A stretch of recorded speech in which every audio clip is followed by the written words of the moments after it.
Alright, ako na naman mga kaibigan. Reaction video na naman tayo dito sa trending news na ito ngayon. State of the Nation. Abot pa, habol pa sa mga balita sa Pilipinas. Update na naman kay Pastor Apollo Kibuloy. Panggagaasa umano ni Kibuloy sa 5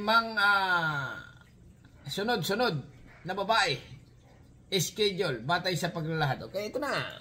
Paulit-ulit ang ginahasa, binantaan pang papatayin ng tinatawag na Angels of Death kapag nagsumbong. Yan ang sinapit na 5 biktima umano ni Pastor Apollo Kibuloy ayon sa Davao City Police. Ayun, nagets ko na. Okay, 5 bagong ginahasa. 5 ginahasa ni Kibuloy, may schedule. Ulitin nga natin, medyo magulo mga kaibigan. Ulitin natin. Paulit-ulit ang ginahasa, binantaan pang papatayin ng tinatawag na Angels of Death kapag nagsumbong. Yan ang sinapit na 5 biktima umano ni Pastor Apollo Kibuloy ayon sa Davao City Police. Hamon naman ang kampo ni Kibuloy sa PNP maglabas ng ebidensya. May report si June Veneracion. Angels of Death. Ganyan ang tawag sa di umano'y humahabol sa mga magsusumbong tungkol sa pang-aabuso ni Pastor Apollo Kibuloy. Isinuwalat yan sa Davao City Police ng 5 babaeng dating miyembro ng Kingdom of Jesus Christ na nadagdag sa mga biktima umano ng pastor. Ilang taon daw silang paulit-ulit na ginahasa ng pastor.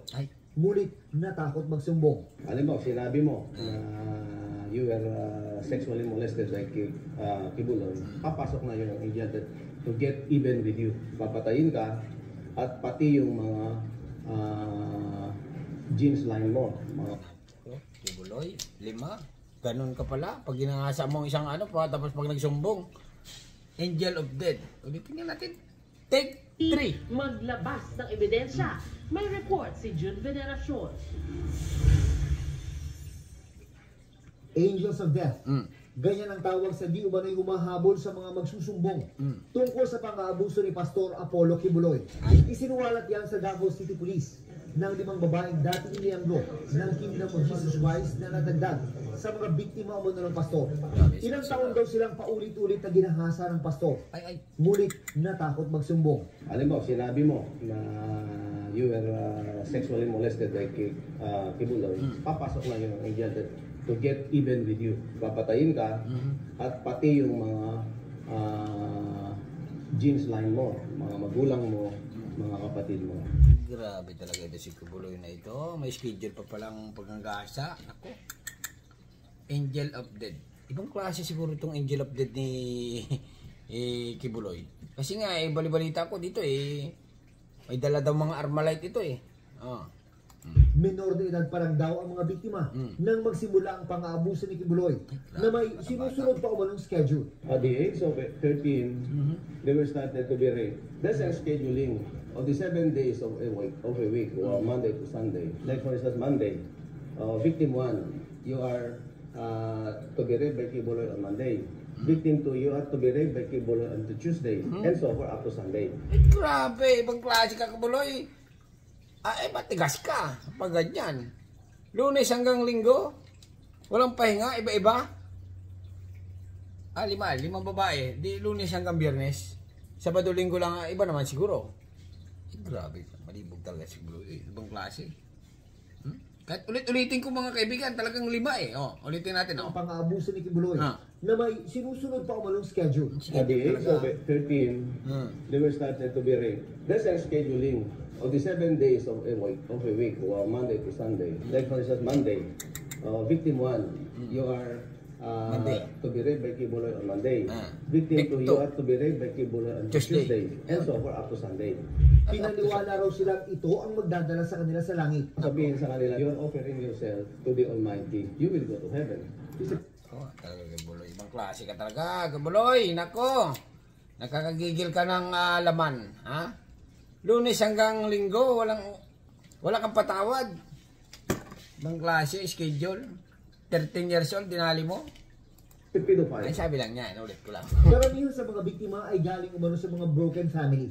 Pinangakuan daw sila ng libreng edukasyon sa pamamagitan ng foundation. Kaya na-recruit hanggang sa maging miyembro raw ng tinatawag na pastoral ni Kibuloy. Yung sexual activity na yan is a final right before you can become a pastoral of the innermost circle. They were brainwashed, indoctrinated. Hindi mo na iniharap sa media ang mga biktima dahil kukuhanan pa umano ng sworn statement. Mahigit 50 minor de edad pa raw ang nasa loob ng KOJC. Ay, grabe 50 minor de edad. Sigurado, tikman din niya ni Kibuloy. Ay, grabe talaga si Kibuloy na ito. Ibang klase talaga. Ay, nako naman. OMG. Tinawag namang peke ng company Kibuloy ang mga aligasyon. I'm sure planted yun lahat yung planted 5 babae pumunta dyan at nagreklamo, ginahasa nga sila. Kibuloy, Lunes hanggang Biyernes, hanggang Linggo pa.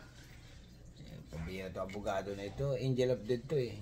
Member. Manufactured yan, kahit 1% chance hindi magagawa yan ni Pastor Kibuloy. Pwede nga.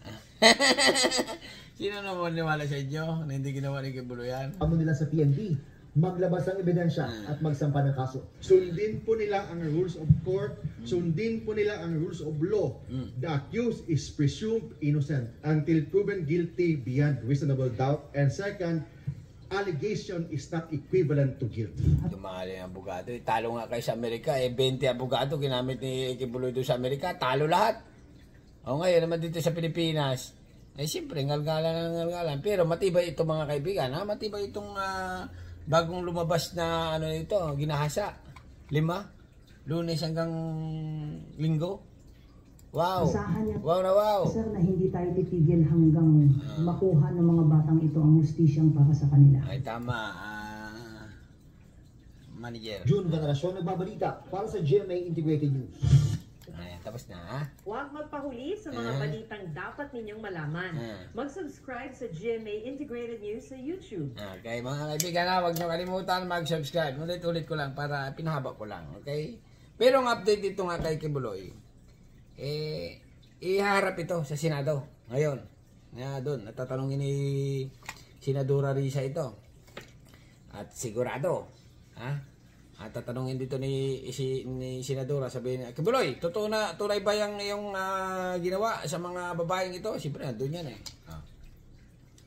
Siyempre, sagot dito ni Kibuloy, hindi. Anak ko.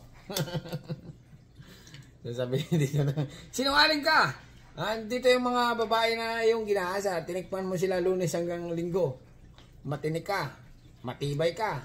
Matigas ka. Di ba? Kibuloy, umamin ka na. Hindi. Not guilty. Ganon. Pero ito mga kaibigan, ako naniniwala nga. Tunay nga ito. Nangyayari nga talaga ito. Kasi nga, sino ko naman tao pupunta doon sa sa mga pulis para akusasyon, mga ganito, ganyan. Ginalaw sila, Kibuloy, no? Sino ba naman, siyempre, tunay yun, kaya pumunta yan. Okay? Balang. Kaya mga kaibigan, reaction video lang ito. Dito sa nagtitrending ngayon. Okay, hanggang dito na lang. At subscribe yung channel. Don't forget, ano masasabi niyo kay Pastor Apollo Kibuloy na ngayon ay nakakulong pa rin. Okay? Pero ay hindi pa malaman kung baka mamaya ay mabigyan ng parol na hindi pa nakukulong. Di ba? Alam na, malakas sa politics si Kibuloy. Stop! Okay, subscribe. Thank you. Bye-bye.